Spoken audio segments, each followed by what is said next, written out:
Ranthambhore National Park is located in Rajasthan state in northwestern India, about a 4-hour drive southeast of Jaipur. Over the past 5 years, I've been fortunate enough to lead photographic safaris there on a number of occasions, and in this video I'll share 7 reasons why I think it's the best place to see and photograph wild tigers in all of India. And if you want to know what the best time of the year is to visit, make sure you watch till the very end of the video.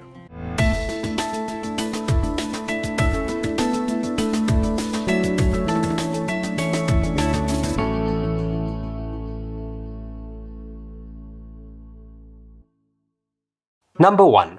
Ranthambhore has a large population of tigers. One of the biggest concerns first-time visitors to India have is not actually seeing tigers on their bucket list jungle safari. If you go for only 1 or 2 game drives and to the wrong park, you may very well leave disappointed. But in Ranthambhore, you're definitely giving yourself an excellent chance of seeing and photographing a wild tiger. It's estimated that there are currently just over 70 adult Bengal tigers freely roaming the 1300 square kilometer Ranthambhore National Park.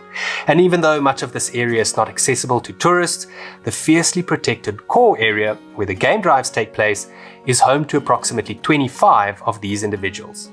I've been lucky enough to see tigers on almost every drive I've done into the park, and I've seen up to 9 different individuals on a 5-day tiger safari. The point is, you're not looking for only 1 or 2 individuals roaming over a massive area, but rather lots of different animals with fixed territories in areas that are easily accessed. Being in the right park is not enough though, because you can't self-drive or stay out all day long in Ranthambhore. When you book a game drive, you will have 2 guides: the driver, whose main goal is to find tigers and other animals, and the naturalist, who's there to answer questions and to interpret whatever you find.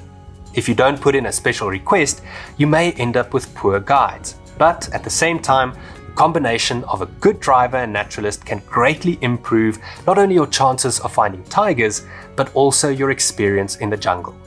A good driver knows where to look for tigers, how to track them down, and how to park for photographers. A good naturalist can identify individual tigers by their stripes, as well as all the different bird species, making for a much richer safari experience. The best way to secure good guides is to book your safari through a reputable photographic safari company, or to put in a special request when you make your booking. I'll discuss this in more detail under point number 6. Number 2. Many of Ranthambhore's tigers are very relaxed.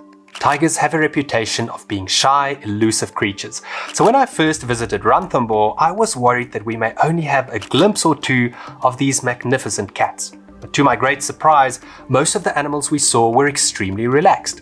Just like in other parts of the world where animals get viewed a lot, the tigers of Ranthambhore have become very used to the presence of humans, often walking right towards you and past your vehicle, making for excellent photographic opportunities.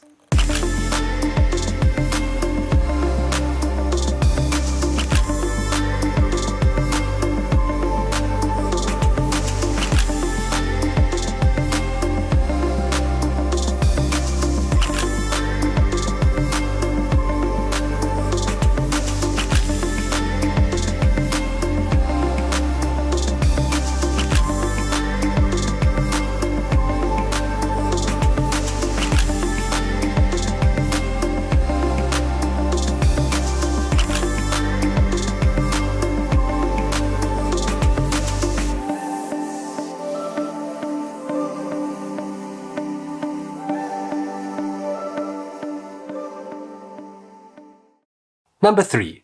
The park has a wild feel to it.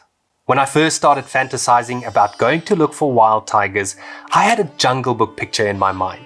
Luckily for me, that's exactly what I experienced when I finally got to Ranthambhore. The park is gigantic and has a wonderful wild feel to it. There are no fences, just a great network of dirt tracks running through the most impressive and scenic variety of landscapes. There are dense jungles with colossal banyan trees that make you feel like Tarzan might swing by any second. Some roads lead along stunning streams with crystal clear water, or along the banks of magnificent lakes that attract loads of animals. Other areas are very hilly and rocky, or flatter and more savanna-like. And throughout Ranthambhore you'll see ancient ruins that add an almost spiritual feel to the park. I also like the fact that you can book drives that are done in a small open vehicle with no barriers between you and the animals around you. As tranquil as Ranthambhore can feel at times, it can turn into chaos rather quickly when multiple vehicles find a relaxed tiger all at the same time. Because off-roading is not allowed and there's no vehicle limit at sightings, pileups are common and unavoidable. My advice is to make peace with the fact that this will happen right from the start and try to focus on the tiger you're watching as opposed to the vehicles jostling for position around you. If you go for long enough, I guarantee you that you'll have at least a few tiger sightings all to yourself. What's important to understand about Ranthambhore is that the area that's open to tourism is divided into 10 zones, each varying in size, terrain, and importantly, in the likelihood of spotting tigers. Luckily, they also limit the number of vehicles in each zone to reduce the chaos I mentioned a moment ago. Unfortunately, you can't choose which zones you drive in. They are typically randomly assigned. All the more reason to do more game drives so that you can see more of the park and increase your chances of seeing tigers. Just like you can put in requests for specific drivers, you can also request to drive in specific zones when you book your tiger safari. But not only will this come at an additional cost, but it can never be guaranteed 100%. If you do put in a request, ask to drive in zones 1 to 6, with at least one drive each in zone 3 and zone 4, which are the lake zones, and if you ask me, the most beautiful in the whole of Ranthambhore.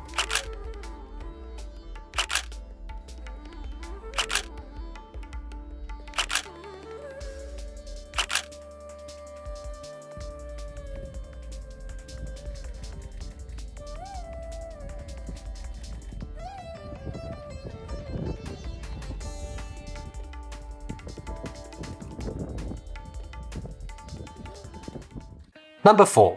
There are lots of other mammal species to see and photograph. Because Ranthambore's landscape is so diverse, it's home to much more than just tigers. You're virtually guaranteed to see common species like the chital deer with their beautiful white spots, sambar deer with their massive antlers and thick furry coats, and grey langurs, Ranthambore's resident monkeys, which you seem to find around every corner in the park.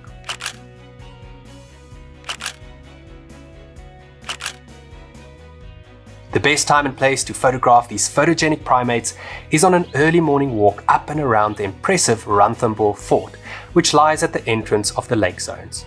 The fort is believed to be around 1,000 years old, and visitors are allowed to explore its grounds on foot. It's a steep climb to the top, but the view is definitely worth the effort. As the sun rises and heats up the jungle below, scores of grey langurs make their way up from the treetops below and up the walls of the fort to where they can best soak up the rays. Because they are incredibly relaxed, this provides unparalleled photographic opportunities. If you position yourself right, you can capture dramatic backlit shots, extreme close-ups, and comical expressions of the monkeys. Skipping a game drive to visit the fort is a must and will give you a much-needed break from the bumpy roads. In fact, if you're there for long enough, visit it twice. Other mammals you can look out for in Ranthambhore include the diminutive chinkara that looks a little bit like a Thompson's gazelle, the strange-looking nilgai with its large body and small horns, and things like Indian wild boar, Indian jackal, and the jungle cat.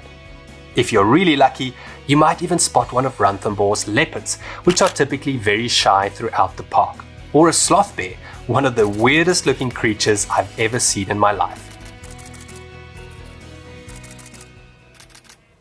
Number 5. It's a birdwatcher's paradise. Ranthambhore is home to more than 300 bird species, and they are easy to find and photograph throughout the park. During my previous visits, I was able to photograph things like owlets, openbills, kingfishers, parakeets, and even green pigeons. A highlight for me was photographing a fish owl with its large yellow eyes. A walk around the fort also presents great birdwatching and photographic opportunities. Typically, you can get close to Indian peafowl, Brahminy starlings, jungle babblers, and most impressively, plum-headed parakeets, along with a myriad other species. Ideally, bring a light, versatile lens with something like 100 to 400 or 150 to 600 mm lens. Number 6. There's comfortable accommodation close to the park. You can't actually stay inside Ranthambhore, and most of the accommodation options around the park is located in the bustling little town of Sawai Madhopur, leaving you with a traffic-filled drive to the entrance each morning and afternoon. If you'd like to stay much closer to the main entrance of Ranthambhore, book a room at their villas. The hotel has 21 comfortable suites with ensuite bathrooms, as well as a restaurant that serves delicious home-cooked Indian food, along with a few Western options. It also has a large and refreshing swimming pool, as well as a small gift shop. It's the owner Balendu Singh's attention to detail, intimate knowledge of the park and larger-than-life personality that makes their villa such a wonderful base for a Ranthambhore tiger safari. When you make your booking at their villas, inquire about the availability of an experienced driver that is used to working with photographers, as well as the possibility to pre-book drives in zones 1 to 6. Things in India do have a way of changing regularly, but if it's doable at the time, they'll go out of their way to help you organize the perfect tiger safari. I've added a link to their villas' website in the video description. Number 7. Ranthambhore is close to other amazing attractions. Last but definitely not least, I love the fact that Ranthambhore is only a day's drive from Agra, home to the world-famous Taj Mahal. It's a must-see if you're visiting India, even if you're not particularly interested in history and architecture. The size and beauty of this marble masterpiece will blow you away. Another great attraction lies between Agra and Ranthambhore. The Keoladio National Park, also known as the Bharatpur Bird Sanctuary, is a great morning or even overnight stopover if you love photographing birds. You can either walk, cycle, or ideally be transported around by rickshaw to photograph some of the 370-odd bird species that have been recorded in this wetland.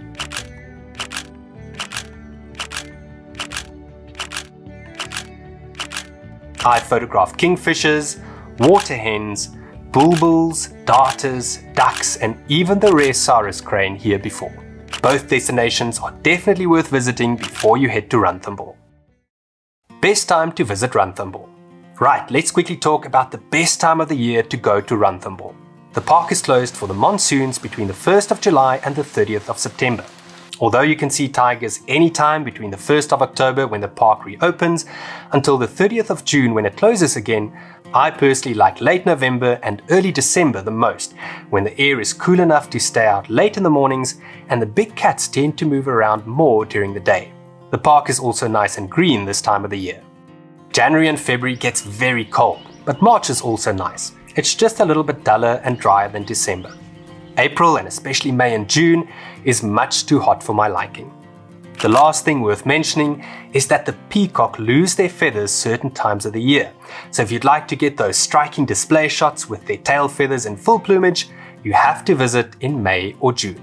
Thank you so much for watching. If you enjoyed this video about Ranthambhore, please give it a thumbs up, subscribe to the channel, and feel free to leave a comment below or ask any question you might have about the park. Until next time.